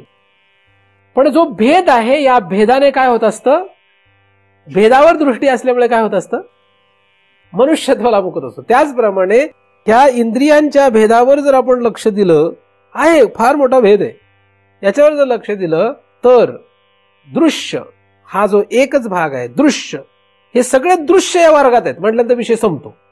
पण हे नुसतं म्हणणं आणि आचरणात येणं यात फार फरक आहे. का जेव्हा तुम्ही म्हणाल की नाही महाराजांनी सांगितलं हे सगळं दृश्य वर्गात टाकायचा, विषय संपला, आपण सगळ्याला जाणतो, असं नाही होत. ते हे सुस्त आईकडं झालं. जेव्हा तुम्ही त्याला दृश्य या वर्गात टाकाल तेव्हा तुमच्यावर जबाबदारी येते. मग धर्म आणि अधर्म राहत नाही. कारण धर्म आणि अधर्म, मनात निर्माण होणारा धर्म अधर्म एकच होतं. मनात निर्माण होणारा शोक, भय, हर्ष, क्रोध, लोभ, मोह सगळं दृश्य म्हणजे एकच होतं. ते अखिल मानव जात आहे म्हटल्यानंतर काय होईल, सगळं एकच होतं. पण तुम्ही म्हणले ब्राह्मण आहे ना, हा वैश्य आहे, शूद्र आहे म्हटलं तर एका पंक्तीत बसवता येत नाही. पण सगळीच माणसं आहेत म्हटलं एकाच पंक्तीला बसता येतात, नाही का? हा फरक आहे. त्याचप्रमाणे जेव्हा तुम्ही असं म्हणाल की हे दृश्य आहे तेव्हा जबाबदारी. आपलं आचरण तसं नाही आहे. आता या आंतरपदार्थांचं तर जाऊ देतच, आपण बाह्य इंद्रियांच्या द्वारे बाह्य प्रपंचामध्ये रममाण आहे. इतके रममाण आहेत की आंतरपदार्थ आणि आंतरपदार्थांचा भेद यांचा विषयच आपल्याला माहित नाही. आपल्याला ह्याच्याबद्दल काही माहिती नाही. आपण कारण कुठे आहोत, आपण बाहेर जगामध्ये रममाण आहोत. कुठल्या, ज्याचा इथे उल्लेखही आलेला नाहीये. आता इथे बहिष्य म्हणजे बाहेर काय आहे हे सांगितलंय, त्याच्यामध्ये खरं तर नीटचा उल्लेख नाहीये, त्या भेदाचा उल्लेख नाहीये बाहेरच्या. सर्गयो असा एकच शब्द वापरलाय आणि ब्रह्मा दुसरा शब्द वापरलाय. सर्गयो या शब्दाने संपूर्ण सृष्टी असाच शब्द घेतलेला आहे तो. त्याच्यामध्ये काय आपण जे भेद पाहतो ते घेतलेलंच नाहीये. अरे त्या भागापर्यंत आपण जाणार आहोत पुढे. पण आता हे लक्षात घ्या की आपण आंतर जे दृश्य पाहतोय हे दृश्य काय, भेद रूपाने आहे. पण कुठला भेद आहे, दृक आणि दृश्य असा भेद येतो, इंद्रिय भेद नाही येतो. मन, बुद्धी, चित्त, अहंकार, ज्ञानेंद्रिय, कर्मेंद्रिय हे सगळा जो गोंधळ आहे या सगळ्यांना दृश्य या वर्गात टाकता आलं पाहिजे आणि त्याचं दृक होता आलं पाहिजे. ते होता आलं पाहिजे. ते होणं अवघड आहे, ते होत आलं. काय झालं पाहिजे, आपण दृक आणि दृश्य असं करता आलं पाहिजे. दृक आणि दृश्य, कारण ते पहिले सांगितलंय आंतरदृक दृश्ययोर भेदम, असं करता आलं पाहिजे. आतमध्ये दृश्य आणि द्रष्टा यांच्यातील भेद आपल्याला लक्षात घेता आला पाहिजे. बस एवढा भेद लक्षात गेला की तो मनुष्य शान आहे, तो साधक हुशार आहे. या भेदाची ओळख होणं दृश्य आणि दृक यांची ओळख होणं गरजेची. पण ज्यांची ओळख करत असताना या प्रत्येकाची सूक्ष्म ओळख आपल्याला माहीत असायला पाहिजे. म्हणजे जेव्हा मी तुम्हाला हे सगळे दृश्य आहेत असं म्हटलो, तेव्हा मी तुम्हाला मन म्हणजे काय सांगतोय, 5 ज्ञानेंद्रिय काय ते सांगतोय, त्या ज्ञानेंद्रियांचे प्रत्येक काम सांगतोय, त्याच्यातले सगळे पोटभेद सांगतोय. हे सगळं काय पाहिजे, माहीत पाहिजे. आणि हे सगळं माहीत असल्यानंतर नंतरही सगळ्यांना दृश्य ठरवता आलं पाहिजे. म्हणजे हा ब्राह्मण आहे, क्षत्रिय, वैश्य, शूद्र आहे, स्त्री आहे, पुरुष हे सगळं माहीत पाहिजे. आणि असं असून सुद्धा सगळं फक्त मानव जातीचा स्वीकार करता आला पाहिजे. आणि साधू संतांनी तेच केलं. वारकरी संप्रदायामध्ये काय केलंय, हेच केलंय. सगळं माहित आहे, हा ब्राह्मण का, हा क्षत्रिय का, हा वैश्य का, हा शूद्र का, सगळं माहित आहे सगळं. आणि सगळे शेवटी स्वीकार मात्र काय, सगळ्या मानव जातीचा. व्यावहारिक दृष्टांत म्हणून सांगतोय फक्त. त्याचप्रमाणे या आतमध्ये असलेल्या सगळ्यांचा पोटभेद सगळं माहित पाहिजे. त्यासाठी पंचीकरण ग्रंथ आहे किंवा अनेक असे पंचीकरण ग्रंथासारखे ग्रंथ, त्याच्याद्वारे अभ्यास करा. तो अभ्यास केल्यानंतर लक्षात घ्या काय आहे नक्की हे, आणि त्या सगळ्यांना नंतर दृश्य कसं ठरवता येईल, त्याच्यात दृक आपण आहोत का नाही हे लक्षात घेतलं पाहिजे. आणि एकदा का दृक त्यांना ठरवलं की मग त्या दृश्य पदार्थांना एकाच वर्गात बसवल्यामुळे त्याची विभागणी तिथे करता येत. एकदा सगळेच ब्राह्मण ठरले तर असा प्रश्न करता येत नाही मग हे कोण आहेत, हे कोण आहेत असं म्हणता येत नाही. आणि एकदा सांगितलं ना काय सगळे कोण आहेत, ब्राह्मण आहे, सगळे ब्राह्मण आहे म्हणल्यानंतर पुन्हा विचारलं की हा कोण आहे पण नक्की, तर मग काय झाले, चुकलंय, काहीतरी गडबड. तसं एकदा म्हटलं ना की हे सगळे दृश्य आहेत आणि हा दृक आहे, यांना जाणणारा दृक आहे आणि हे सगळे जे जाणले जातात ते दृश्य आहे, असं म्हटल्यानंतर दृश्य पदार्थ जो असतो तो आपल्यापासून भिन्न असतो. मग मी क्रोधिष्ट आहे किंवा मी प्रेमळ आहे, मी चांगला आहे, मी वाईट आहे, मी पापी आहे, मी पुण्यवान आहे असं काही म्हणता येणार नाही. मग त्या सगळ्यांच्या पलीकडे जावं लागणार, कारण तुम्ही त्यांना दृश्य म्हणताय. जो पदार्थ दृश्य असतो तो आपल्यापासून वेगळा असतो. आपण त्याला पाहतोय म्हणून आपण त्याच्यापासून वेगळे आहोत, म्हणून आपण द्रष्टा आहोत. जो पदार्थ दृश्य या वर्गात येतो त्यापासून आपण भिन्न असतो, त्याच्यापासून आपला भेद असतो, आपण त्याच्यापासून वेगळे आहोत. आपण त्याच्यापासून वेगळे आहोत असं म्हटल्यानंतर त्याच्यामध्ये पुन्हा कशाला आपण गुरफटायचंय. आपण त्याच्यापासून वेगळेच आहोत म्हटल्यानंतर आपल्याला त्यांच्यामध्ये घुसण्याचा अधिकार आहे का, आपल्याला तसं त्यांच्यामध्ये जाण्याचा अधिकार नाहीये. पण आपण तरी सुद्धा काय करतो, त्यांच्यामध्येच रममाण होतो.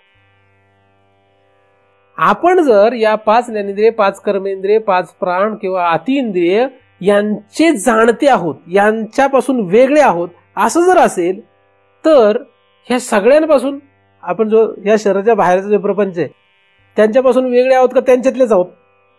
पण आपण काय समजतो, आम्ही त्यांच्यातलेच आहेत, हे सगळे आमचे आणि आम्ही ह्यांच्यातले म्हटल्यानंतर आपण दृक करून घेणार आहोत काय. अहो जिथे अतिइंद्रियामधले किंवा आतमधल्या सगळ्या प्रपंचातल्या पासून आपण भिन्न आहोत असं ठरतंय, तिथे यांच्या मधले आपण असू काय. पण आपल्याला रात्रंदिवस काळजी काय, आमची लोक काय म्हणतात. तुम्हाला आता इथं चिंतन ऐकल्यानंतरही तुम्हाला भाव आहे, महाराज हे आपले नाहीत, आपली लोक कोण आहेत. प्रत्येकाने इथं ठरवून ठेवलंय आमची माणसं. तुम्ही सगळे ठरवून आलेत ना की आमची माणसं, तिथं ही महाराज आमचे नाहीत असं ठरवलं ना. यांनी ठरवलं असेल की आमची ब्राह्मणी वेगळी आहेत, ही क्षत्रियाची वेगळी आहेत, स्त्रियांनी ठरवलं आम्ही स्त्रिया वेगळी आहेत आणि पुरुष वेगळे आहेत. प्रत्येकाने आपलं ठरवून घेतलं आपापली माणसं, आहे की नाही, असं ठरवून बसलंय ना. म्हणजे आपण आपलं सगळं ठरवून बसलेलं आहे. आणि हे इतकं सहज आहे, आपलं इतकं सहज आहे की कितीही जरी सांगितलं आपण असं नाहीये बाबांनो काही, तरी सुद्धा आपण त्याच्यापासून जसं वेगळं होऊ शकत नाही तसं या आतल्या प्रपंचामध्ये सुद्धा यांच्यापासून आपण वेगळे आहोत, हे दृश्य आहेत, आपण दृक आहोत, हे कितीही सांगितलं तरी आपल्याला ते पचनी पडूच शकत नाही. कारण बाहेर सवय तशी आपली. कारण काही लोक प्रयत्न करतात आतमध्ये, हा मी यांना द्रष्टा आहे असं विचार करून शांत बसून प्रयत्न करतात, पण यशस्वी होत नाहीत. यशस्वी का होत नाही, ते फक्त थोड्या वेळापुरतं प्रयोग करतात हा, पण वागताना एकदा का डोळे उघडले की पुन्हा म्हणतात आम्ही ब्राह्मण आहोत आणि हे क्षत्रिय. काय करतात, महाराज त्यांचे आहेत आणि ही सगळी लोक आमची आहेत, नवरा माझा आहे, बायको माझी, मुलं बाळा माझी आहेत, हे त्यांचे आहेत. हे सगळं जो गोंधळ, हा सगळा भेद आहे, हा भेद धरतात, ह्या भेदाला चिटकून बसतात आणि फक्त कधी कधी काय करतात, ध्यानाला बसतात आणि म्हणतात या सगळ्या प्रपंचाला म्हणजे आंतर प्रपंचाला मी काय पाहणार आहे, द्रष्टा आहे, साक्षी. मग मला पण सांगतात, मी जेव्हा जातो त्या लोकांकडे किंवा त्यांच्याशी बोलतो तेव्हा महाराज फार सोपं आहे. म्हटलं कसं काय? खूप लोक बोलतात माझे फार सोपं आहे. म्हटलं कसं काय सोपं आहे? अहो ते आतमध्ये जो प्रपंच आहे ना, म्हणजे काम, क्रोध, लोभ, मोह, मद, मत्सर हे सगळं बघा त्या अंतःकरणातून तयार होतं. म्हटलं हो वा. आणि आपण त्याला जाणतो, म्हणजे हे झाले दृश्य आणि आपण झाले द्रष्टा. किती सोपं आहे. म्हटलं हो बरोबर आहे. मग नंतर मग त्याला विचारलं हे कोण आहे रे? ते म्हणजे माझी बायको आहे ती. मग आता कसं काय? बोलण्यात आणि वागण्यात. आणि ही बाजूला जी स्त्री आहे ती कोण आहे? नाही ती माझी नाही, ती त्यांची बायको आहे. कसं काय? ही माझी आई आहे आणि ही माझी आई नाही. हा भेद कसा काय करतोस? मग आतमध्ये म्हणतो सगळं एकच आहे, दृश्य वर्गात आहे आणि मी यांना पाहणार द्रष्टा, मी त्यांच्यापासून वेगळा आहे, माझा त्यांचा काही संबंध नाही, आतमध्ये म्हणतो. आणि बाहेर हे बाहेर असं का म्हणतोस? कारण त्याला अजून नीट लक्षात आलेलं नाही. तर अशा रीतीने या प्रपंचामध्ये या ठिकाणी खूप काही शिकवलं जाते सगळीकडे. महाराज लोक पण सगळे सांगतात आणि शास्त्रामध्ये लिहिलेलं आहे की हे सगळं काय दृश्य आहे, आपण त्यांचे द्रष्टा आहोत. नुसतं म्हटल्याने काही होणार नाही, ते आपल्याला आचरणात आणता आलं पाहिजे. आचरणात कसं आणावं यासाठी आपण प्रयत्न करायला पाहिजे. ज्या कुठल्या रीतीने तुम्हाला हे लक्षात येईल की हा सगळा आतला प्रपंच हा दृश्य आहे आणि त्याला जाणणारा दृक त्यांच्या आतमध्ये, कारण आत असतो तो, प्रत्येक आत्मा म्हणतात त्याला. तर या सगळ्यांना जाणणारे आपण आहोत आणि हा सगळा प्रपंच म्हणजे आतलाच हा सगळा प्रपंच दृश्य आहे हे आपल्याला पुन्हा पुन्हा पुन्हा लक्षात घेतलं पाहिजे. आणि यांच्यामध्ये भेद आहे हे लक्षात घेतलं पाहिजे. दृक वेगळा आहे, दृश्य वेगळा आहे, हे दोघं एक नाहीत. पण मन नावाचा जो काही अवयव आहे, या मनामध्ये निर्माण होणाऱ्या असंख्य भेदांनाच तो दृक कवटाळून बसतो, त्याच्याशी तादात्म्य पावतो आणि म्हणतो काय, मी कोण आहे? दुःखी आहे. मी कोण आहे? सुखी आहे. मी पापी आहे, मी पुण्यवान आहे, मी चांगला आहे, मी वाईट, असं काहीतरी बरळू लागतो. कशामुळे? त्याला भेद लक्षात येत नाहीये. काय लक्षात येत नाहीये? भेद लक्षात येत नाहीये. भेद लक्षात आला पाहिजे. काय? हे दृश्य आहे, हा दृक. हा भेदच लक्षात येत नाही. कारण आपण काय समजतोय, तुम्ही कितीही परमार्थ करा, तुम्ही स्वतःला कोण समजणार आहात? मी फक्त मन एकच इंद्रिय घेतोय, बाकीच्यांना धरतोय जास्त का? नाही धरतोय त्यांना. आपण फक्त एकच मन इंद्रिय पाहतोय. आपण म्हणतो मी कसा आहे? चांगला आहे, मी वाईट आहे, मी सुखी आहे, मी दुःखी आहे. मी सुखी नाही, मी दुःखी नाही, या अवस्थेपर्यंत जाता येणार नाही नुसतं म्हणल्याने. मी यांना जाणतो म्हणून मी यांच्यापासून वेगळा आहे असं म्हटल्याने किंवा नुसतं भोकल्याने आपण त्याच्यापर्यंत जाऊ नाही शकत. तो भ्रम आहे. तसं नाही होणार आहे. त्यासाठी काहीतरी प्रक्रिया करावी लागणार. आणि ज्ञान मार्गामध्ये सांगितले की श्रवण करत राहा. श्रवण मनन निध्यास तत्त्वम पदार्थ शोध, तिथपर्यंत जावं लागेल. तर आपल्याला सगळ्यांना हे लक्षात घेतलं पाहिजे की हे जे सूक्ष्म इंद्रिय आहेत, सूक्ष्म पदार्थ आहेत, यांच्यामध्ये आणि दृकमध्ये भेद आहे. हा भेद लक्षात घ्या. हा भेद का झाला, याला कारण काय, याचा विचार आपल्याला या श्लोकामध्ये पुढे करायचा आहे. भेद आहे इथपर्यंतच आपण आत्ता लक्षात घेतलं आणि या भेदामुळेच आपलं वाटोळं अनंत जन्माचं झालंय हे पण लक्षात घेतलं पाहिजे. भेदामुळे म्हणजे भेद हा न लक्षात आल्यामुळे, लक्षात न आल्यामुळे. कारण दृश्याला दृक समजतो, हा प्रॉब्लेम आहे. भेद लक्षात न येणं ही पहिली चूक आहे. भेद लक्षात आला पाहिजे. लक्षात भेद लक्षात आला पाहिजे आणि नंतर अभेदही लक्षात आला पाहिजे आणि नंतर भेदाभेद लक्षात आला पाहिजे आणि मग त्यातलं काय काय अमंगळ हे लक्षात आलं पाहिजे आणि मग तेवढं सोडलं पाहिजे. तर पहिल्यांदा आपण इथे या ठिकाणी आज या श्लोकाच्या सुरुवातीच्या भागामध्ये फक्त आंतरपदार्थ, यामध्ये दृक आणि दृश्य असे दोन भाग आहेत, यांच्यामध्ये भेद आहे एवढं जाणलेलं आहे. या भेदाने आपल्याला काय भोगावं लागलं याचाही थोडक्यात आपण विचार केलेला आहे. तर आपणा सर्वांना हा आंतरदृक दृश्य भेद अतिशय स्पष्ट हो यासाठी जे काही गरजेचं साधन असेल ते आपणा सर्वांकडून होत अशी भगवत चरणी प्रार्थना करतो आणि श्री गुरु कृपेच निर्माण झालेलं हे चिंतन त्यांच्या चरणी अर्पण करून येथेच पूर्ण विराम देतो.